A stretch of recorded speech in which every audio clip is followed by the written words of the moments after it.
This week on Shift Points, we get a new radio installed in my 1964 Galaxie from Retro Manufacturing. And if I had a guess, if you looked at this right now, you wouldn't even have a clue that it was actually not the stock radio. Thank you guys for joining. Parking outside, and there was a ton of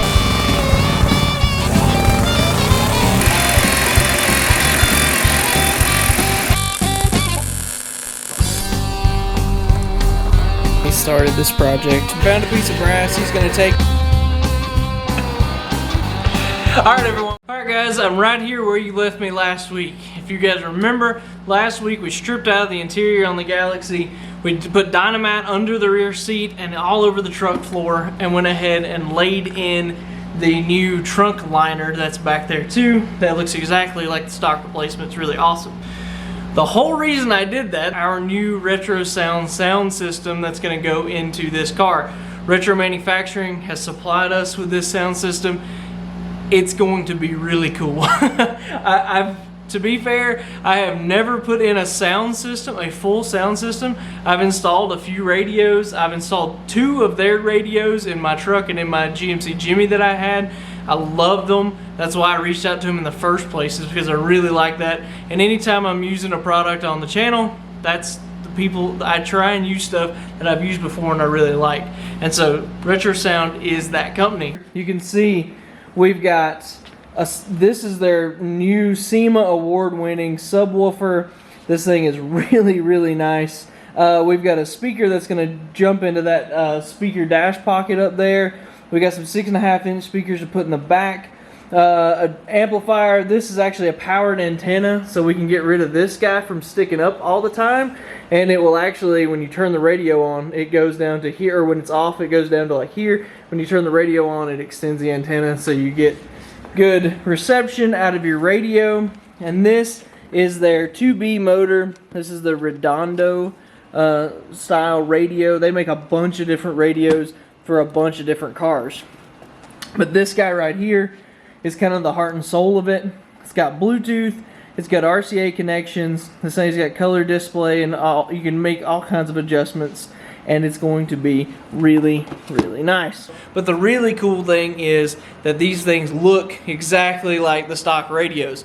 The ones that's in my square body truck, if you weren't really looking, you would never notice it. And the cool thing is this stuff's all licensed by Ford. It has Ford plates with it. So when we get in here and look at the original radio that's in there, you're gonna see the before and after of what this thing looks like, how it is right now, which is just an AM radio with one single speaker in the dash. So a pretty antiquated sound system. So let's jump in the car here and take a look at that. So now that we're inside here, you can see this is the radio here. It's got the push buttons. This is for memory. So you can see it actually physically moves these, moves the needle across, and this is actually your radio memory. This is your on-off volume, and then this is your actual tuner. And if we look up here, right there is the only speaker that is in this car. So we're going to be doing a major upgrade, going from this one speaker here in the dash and this AM radio to full Bluetooth capable and everything. And like I said, the radio that I have actually comes with this faceplate exactly like this. Has the Ford logo in this exact same script. Let's hook the battery back up on this thing, and I want to play this radio how it sits right now. Not that I think it'll make a big difference, but going back to that antenna that we have for this thing, on this one you have to go and actually physically pull this up, and you can see it's a big one. Good Lord, look at that. So anyway, we'll pull that up and see if it has any effect in here in the shop.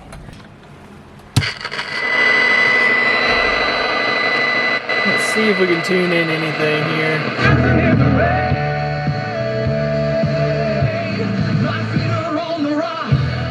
It's pretty amazing actually.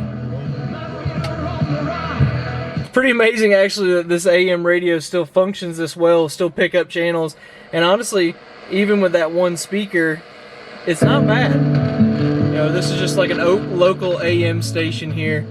It's not so bad, but you can hear it's definitely got some static to it. So that'll give you a nice A/B comparison for when we get the new one in here.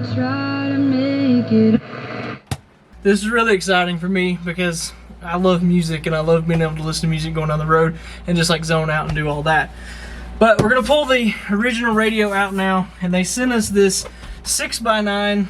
This is their R69N Retro Sound 6x9 stereo dash speaker. So this thing actually has, it's not just a mono speaker like you normally have, like this guy is right here. It's gonna have stereo capabilities, so that's gonna add a lot of sound to it right away, getting rid of just this single old 60-year-old speaker. What I'm going to use, this cover in here just pops in from what I can see, and this is a Pampered Chef spatula. So no, I didn't just go get this for this. This is actually in our toolbox because we haven't bought any sort of trim tool set, even though we probably need one. This is a Pampered Chef spatula, and it's going to work, I think, just, look at that, it's going to work just perfect. I wasn't sure if it was going to work. I was hoping it would, though. Look at that. Here we go. So we take that screen off there, and that seems to get us direct access into this old speaker. Man, let me get you in here and let you look at this. Right there, that's what 60 years of dust and never having that cover off looks like.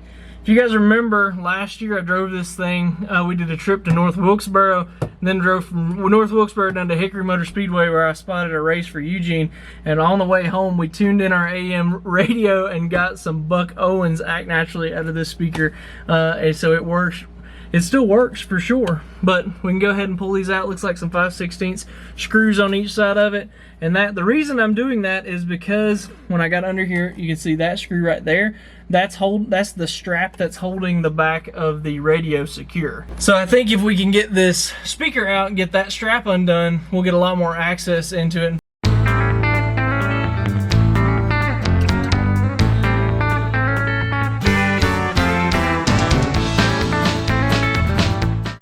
Cool. So there we go, literally. So you can see it's got like a two-prong kind of, reminds me of a trailer plug, but that's what it's using. And they've actually got these directly soldered and a strain relief on the back of it there. It's kind of surprising, but check it out. As always, Thumoco. It's crazy how much original stuff there is on this car. I think these should just pop out. Yep. Our new radio has metal replacement knobs. Got our hats that pop off. A couple nuts here holding these guys in. I think that's gonna get, oh, there we go, faceplate. Ford. The one we have has that same logo on it.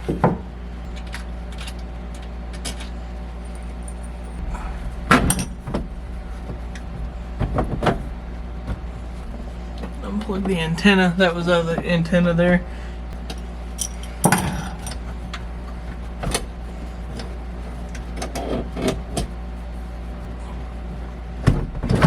There we go. There you go. There's the old. Ah, dang, there's a panel here for installed date. I was hoping that was stamped, but it's not. But right there is the old 1964 fully AM radio. That's pretty cool to see. And 60 years of dust on top of it.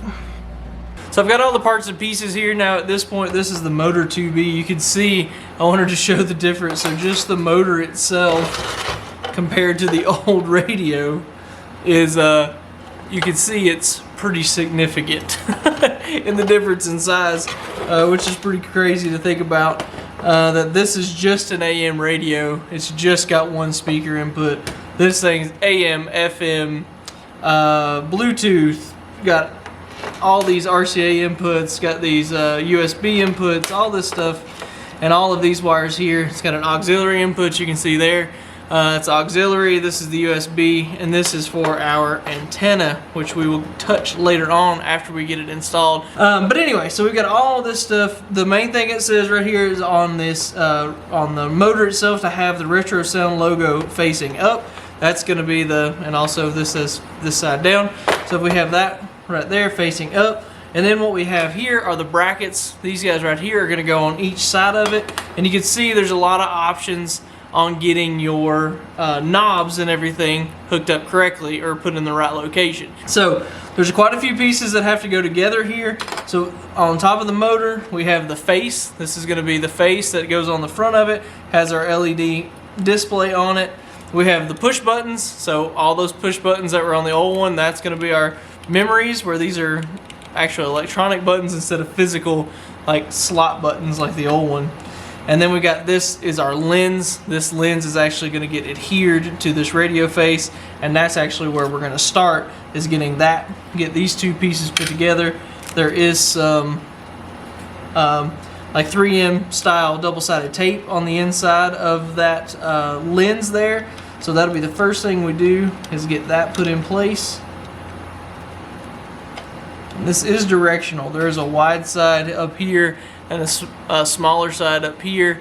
So you can see narrow side, wide side, and same thing on the radio itself. So we'll just go ahead and drop that in.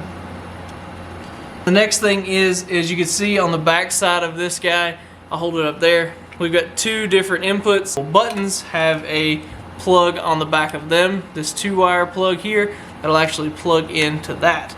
So if you can see it, it's got this, these kind of stack up, kind of like this, just like the old one. And then we can go ahead and plug that in first.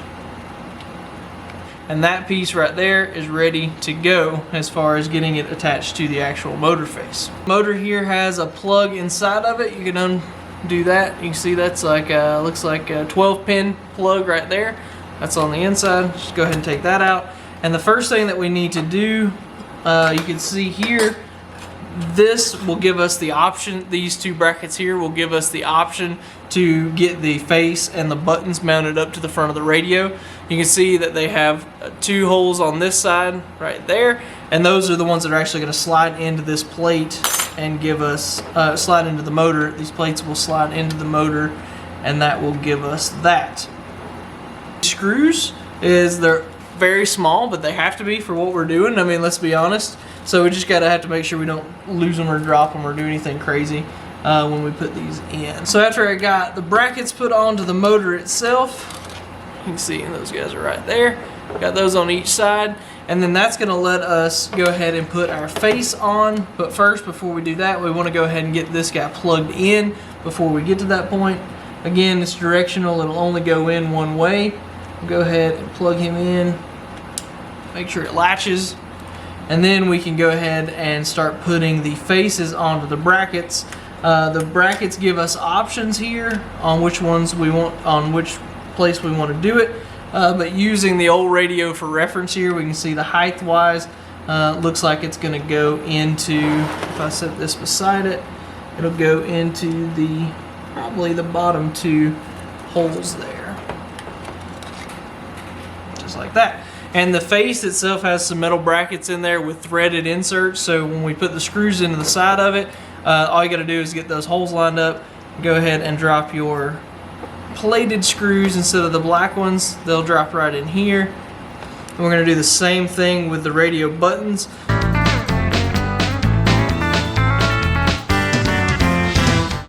So if you look at the old one for reference there, you can see how ridiculously similar these guys are going to look, especially once we get the knobs put on this thing. It'll be ready to go. These are for our knobs. These are where the shaft will be used to install. I went ahead and kind of did a reference on this. What I'm going to do on these is I'm actually going, you can see that there's 4 holes in this guy. If we hold it up there, there's 4 holes with a rubber pad here, and then there's kind of a using that guy, so there's 4 cross shapes there that we can use, and we do that on both sides. You can see that this bracket here has an L on it there. If you use that for reference for the left, that is left hand looking at the face of the radio. So I got the knob mounts put onto the radio, and the one thing I wanted to do before I went any further, and I'm glad that I did, wanted to come in here and kind of test fit this. First off, what I ended up having to do here, this was just a little bit thicker than this opening here, which was no problem. I was able to just take a file, and there was about a 1/16 of material here between that stuck up above the trim piece. So that'll just take a file, knock that edge off of that just a little bit, and it fell right in place. So that, when I go to put this up in here, there's all kinds of room back here, so that's no problem. Clear all the wires and everything. Like I said, after I open that up, no problem with that either. That goes right in place. But I noticed I was kind of getting hung up on some stuff, couldn't figure out what it was, and realized that actually the stud back here that's holding the clock in place, because this thing's got a clock, and also the stud that's holding the heater controls are also kind of in the way, and they're actually hitting the arms that are holding the knobs. Now, good thing is we know that these knobs are just, you know, what, about maybe just over an inch, maybe an inch and a half over from the edge of the radio face to the center of the knob there. So what I'm going to do, if we take this back out and have a quick look at it, we have all of this room on these slots. These guys, this guy. I'm going to go over here and cut, let's call it a heavy 3/4 of an inch off of both sides of this guy. That'll get us past these studs on each side, and then at that point, this thing's literally just going to fall in place.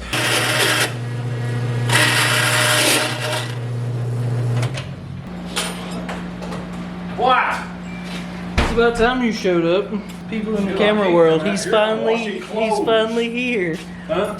So you can see here, just went ahead and got those brackets cut off like that on each side. So those are basically what those are going to look like now. We'll get these things bolted up to the radio and make sure that we've got plenty of clearance now. Alright, after I've modified my brackets, this guy will basically fall in place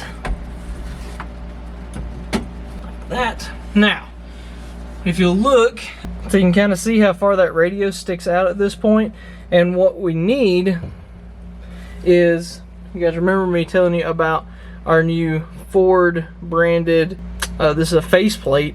What this guy goes in here like that. So we actually, and it will only go, if you remember us putting the lens on here, you can see there's some notches in there that actually holds that faceplate. The faceplate can't go any further back than right there. So what we need is for the radio, if this is sitting all the way out like this, that's not going to work. So we actually need this radio back here about right there. And then that will allow our faceplate to go on here like it's supposed to. And then everything kind of blends in. But to accomplish that, move our bracket mounts here, move them as far forward as we can so that those are against the dash, because those are supporting it just like the old radio. These guys are supporting it with the strap in the back that we'll put up here and get it held in place. But that is where that needs to be. So we got to do a little work here and get these brackets moved as far forward as we can get so that we've got full support on that, and then we can go ahead and get our shafts put in place. So one thing that I did, I said earlier, or what I did earlier, and what I ended up having to do to fix this was the 4 bolts that are on the side that hold the brackets to the radio. After rereading the instructions, you actually only need 2 bolts on each side, and if that's the case, I was able to move those brackets from the rear set of crosses to the front set of bolt holes, and then put those in, and then that got us where we needed to be. Had the radio out, and then took my faceplate, put it on here, and used that to align the holes in the slots with the holes on this bracket, so I got the up and down height correct. Now all I should have to do, hopefully, is put my knobs on here, plug those in, and we'll be ready to go ahead and bolt this thing up. All right, back over here on the bench, what we're gonna do, so the nice thing about this that I didn't have on the C10 truck was this faceplate. I keep going back to that faceplate. That's really allowing me to adjust a lot of things that I wasn't able to adjust properly on the truck when I did that one, to be honest with you. The other thing this is gonna help us with, I went ahead and got one of our knobs put in place here. You just put one of the nuts on and a blank washer. They've got a bunch of different washers here. One of these, the nut, blank washer, another blank washer, and then a nut, and then that's going to, all that will get tightened up. But, so what you do with your knobs is you just plug them in here into this port. So you can see there's 2 flat sides on each knob here, and then that goes into the slot here in the bracket, and that gets you enough to where you can actually, that'll hold it in place. You can tighten the nuts up. So like I said earlier, take your nut, put it on here, go ahead and thread it on, put your other washer onto that. You always turn your flats, your pots here, your controllers here, the flat side turned toward the radio. So if I go ahead and put him in here, just a standard flat washer, on that, and then another nut. And you can see it's basically going to sandwich that between the bracket. And that got up a little bit. You can leave him loose because there's going to be, you have to get it set to your adjustment, and then take this guy and simple as turning him, plugging him in. So based on where these are plugged in, they're not directional. So based on where they're plugged in, this cord here is what's telling it what it's going to do. So one side will be volume, the other side will be tuning, or if you're doing Bluetooth, you could skip songs and things like that with the radio controls, which is really, really cool and really handy when you don't want to have to find your phone and look for it and to change your song. Plus, it's illegal in a lot of states, I've learned while traveling a lot. I told you that that retro sound was really cool, and they sent us metal knobs, and then they put, this is actually one set of the knobs, and then there's actually another set, also metal. Really cool, because I don't know, just something about the metal. You can tell the difference between the metal and the plastic just by looking at it, to me, and this really kind of just gives it that, look. So this right here, these basically go together like this, just like the old knobs that were on the radio. It's important that you can see in here in this knob, it has two flat sides on it and two kind of, let's call them notches, and that is important because you have to get that onto these brass notches here on the radio knob. If you don't get those lined up, the way this radio functions is there's settings that is controlled by this brass knob being turned left and right. That'll select your inputs and things like that. Where this knob, this end here that's controlled by this knob, is the actual just notches. So that's like notches to turn to change the channel or change the song. This one here is like notches for the sound, so or the volume. So it's important that you get that right, and you have to make sure you get those lined up and on here. Now, the other thing that this faceplate helps us with is setting the depth of these knobs. That is a little bit of it can be a little tedious. And so if we take this, and it looks like just off of a pure guess, I'm really close on this one. So that was really, really close. And again, just purely a guess. And we can see that this lines up really well there. And that allows us, you can feel it when you turn this, you can actually feel the resistance of the brass piece in there, and it'll go ahead and let us control that, but we've got really good engagement on it too. I might move this out just a little, and I'm also going to go ahead and put the knob on here. Again, that's also directional. Slide that in. Oh, look at that. Yeah, that's just about perfect. So you can see there's no gaps here or anything like that. This thing looks exactly like the stock stuff. It's actually kind of crazy how similar it is. So anyway, so I'm gonna go ahead and get these put on, get these tightened down, get our controllers tightened down, and then that'll let me go ahead and put this in. These guys won't go in the final install until it's already through the dash, of course. All right, got the depths and the widths of my knobs controls here set. Used a 13mm socket on those. I don't like to bear down on those, so I don't even use a ratchet. I just take this and turn it basically as tight as I can with my hand, so I don't get a lot of leverage on it. I don't want a chance messing up the threads in those nuts or anything like that, but these things are locked down and in place. I want to do a quick comparison right here between the old radio and the new radio. Again, remember all the functionality that this one has versus this one, and then check out the difference in our 60-year-old Ford speaker to our brand new retro sound one here. That literally is going to drop right in place. This is just really, really, really good upgrade to this car. Alright, so after some tinkering kind of back and forth, getting the depth on my studs correct, on the knobs and everything's about ready. One thing I did have to do, I took a grinder and went in and actually opened the slot up in the dash just a little, about a 1/16 on the top and the bottom. and then that just gave me just a little bit more wiggle room to get those faces in there like they needed to be, and it really kind of just changed everything, which is fine because if we ever did go back with like the old style radio, faceplate's going to cover it. Our new faceplate's going to cover this one, so any sort of modification of that slot was really no big deal. But it was, honestly, if you weren't looking, you would never even know it was there. So since I've got the radio out now, kind of for the final adjustment, one thing I wanted to go ahead and do, you can see here, there's a plug here in the back of this with this warning label. We'll go ahead and pull that off, and it pulls the plug out. And what this is a place for this stud right here.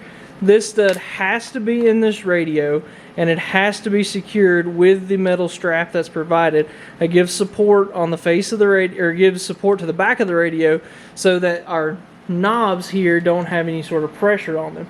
So we'll go ahead and tighten this up. We can use this strap here. It's very flexible. You can do what you need to with it. We'll get this and that, get a nut on it, and then get it back up there and secured in exactly the same place that the old back strap was at. So this is very important. If you don't use this stud and you don't use this strap, it will void the warranty. If there's any sort of damage that happens because of that, it will void the warranty. So this is very, very important that you put this in there and you get this strap secured and get this held in place really well. I got it put in place, and check that out right there. I'm gonna move in just a little bit more. Look at that. You would literally never know that wasn't the original just looking in here. Like, look how spot on that is. Love it. There's a little color difference just because this bezel has 60 years of wear on it versus this brand new one. But I mean, in general, this is really, really good. Like I said, you can see the forward plate and all that. I went ahead, you can see I got the back strap put on. It's in the same slot where the original one was. This looks so good.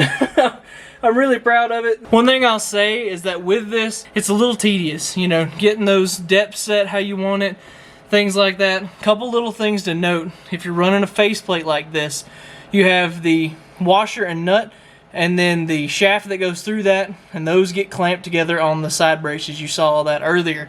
Those are holding these studs or the shafts in place where they need to be. If you're running a faceplate like us, you put the faceplate on and then put another set of washers and nuts over the faceplate, and that holds the faceplate back in place and gives you a place to put the knobs on the outside here. Yesterday I messed with this a little bit working on it, and I had put the washers and nuts against the dash holding it in place, and it was holding the faceplate out, and it took me a little while to kind of figure it out. I should have figured it out faster, but it's just part of it, you know. Sometimes you get everything on your mind and you're like, what the heck's going on? That's what it was, really. Once that got in there, we opened that slot up, got a little bit more wiggle room in the top and bottom slot where the radio and the face and everything goes in.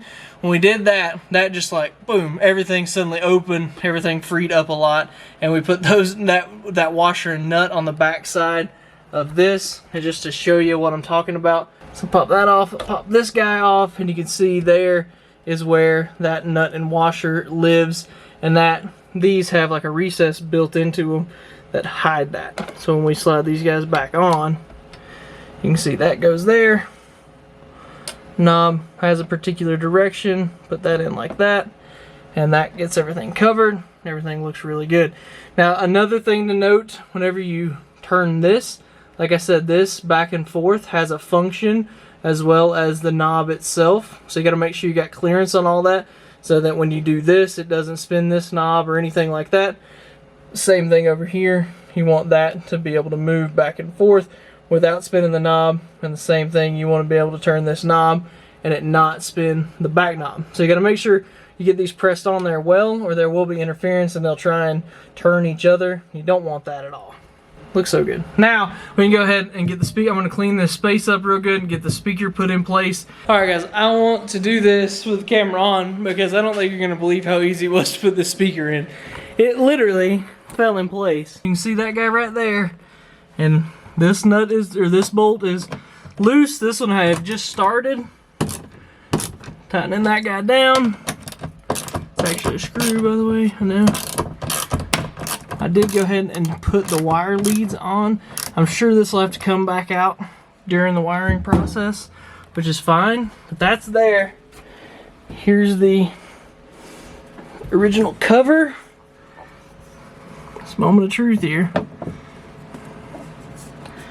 Oh, we might have to clearance it just a little maybe. It's literally that easy to put this guy in. Here's the wires coming off the back of it. Like I said, this will have to come back out later on, I'm sure. But I'm really happy with how easy that is to put in place. And this is definitely, like I said, once that back area back there gets just a little clearance on it, I can clip this in place no problem. If we pop this out here, you saw that rolled lip that was back there.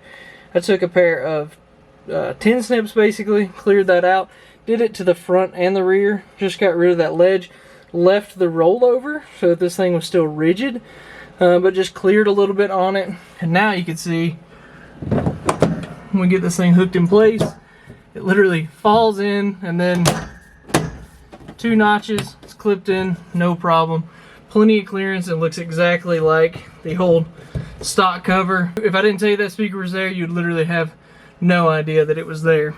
So that is 2 really good looking pieces that are installed this week, and I am extremely happy with them. So a lot like how we finished last week, a lot how we started this week, sitting here in the door of the car. We've got some really nice parts. Remember, this is retro manufacturing. If you guys are looking for a radio for your old car that makes absolutely minimal changes to anything to get installed, on my C10 truck there was literally not a single change I had to make, no cuts or anything, which is really nice. If you're looking for one of those, reach out to Retro Manufacturing, because they got some really nice pieces, and honestly, as easy as it could be to install with them covering so many different applications with these radios. So I appreciate you guys so much for joining. Check out Retro Manufacturing, get a hold of them if you need a radio. Come back next week. We're going to go ahead and get their brand new SEMA award-winning subwoofer installed, and their rear speakers that they sent us for this car also installed in the packing tray right back there. So this thing's going to go from 1 speaker to essentially 4 with this dual cool speaker in the front here. So going to make a big difference in this big old car. We appreciate them for helping us out and doing this and sending it over to us. Hit that subscribe button, follow along with us on social media, do all the things, you know, I say it every week. Thank you guys so much for doing that. Thanks for everyone that's followed along with us and all the support that we have gotten for such a small channel. To be honest with you, we appreciate everyone. We'll see you next week.